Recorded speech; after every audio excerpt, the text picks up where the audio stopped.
Hello guys, morning எந்திரிச்சிட்டு பால் காய வச்சுட்டு பிரேக்ஃபாஸ்ட்டுக்கு 3 பாதாம் 2 முட்டைகள் அப்புறமா பாலை குடிச்சிட்டு ஒர்க்கை பார்க்க ஆரம்பிச்சிட்டேன். அப்புறமா வெளில போய் பார்த்தா சிட்டி ரோபோட் மாதிரி ஒருத்தன் போயிட்டு இருந்தான். யாரான்னு பார்த்தா மேல் வீட்டு பையன். என்னடான்னு கேட்டா 3 இயர்ஸா ப்ராக்டிஸ் பண்றானா அப்படின்னா அப்படின்னு சொல்லிட்டு உள்ள வந்துட்டேன். மதிய உணவா சாப்பிட்டுட்டு மட்டையாயிட்டேன். அண்ட் தென் எங்க மம்மி காய போட்டிருக்க ட்ரெஸ் எடுத்துட்டு வர சொன்னாங்க. சரி கேமராவை செட் பண்ணுவோமே அப்படின்னு வாழை மரத்துல வச்ச போய் அட்லாஸ்ட் எப்படியோ செட் பண்ணிட்டு கிளிப்ஸையும் எடுத்துட்டு துணியையும் எடுத்துட்டு வீட்டுக்கு வந்துட்டேன். ஒரு 4 மணி போல வீட்டுல போண்டா சுட்டு கொடுத்தாங்க. டிவி பார்த்துட்டே சாப்பிட்டுட்டு இருந்தேன். அதுக்கு காம்போவா காஃபியையும் குடிச்சிட்டு வெளில போயிட்டு கொஞ்சம் ஷார்ட்ஸ் எல்லாம் எடுத்துட்டு இருந்தேன்.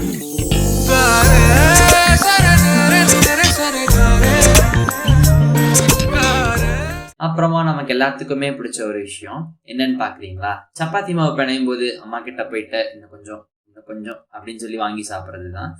உனக்கு பிடிக்குமா? எனக்கும் பிடிக்கும். சப்பாத்தியுடன் கொத்தவரங்காயை சாப்பிட்டுட்டு தூங்கி விட்டேன். யூடியூப் சேனல் யாரெல்லாம் சப்ஸ்கிரைப் பண்ணிக்கோங்க. நெக்ஸ்ட் வீடியோல பார்க்கலாம். பாய்.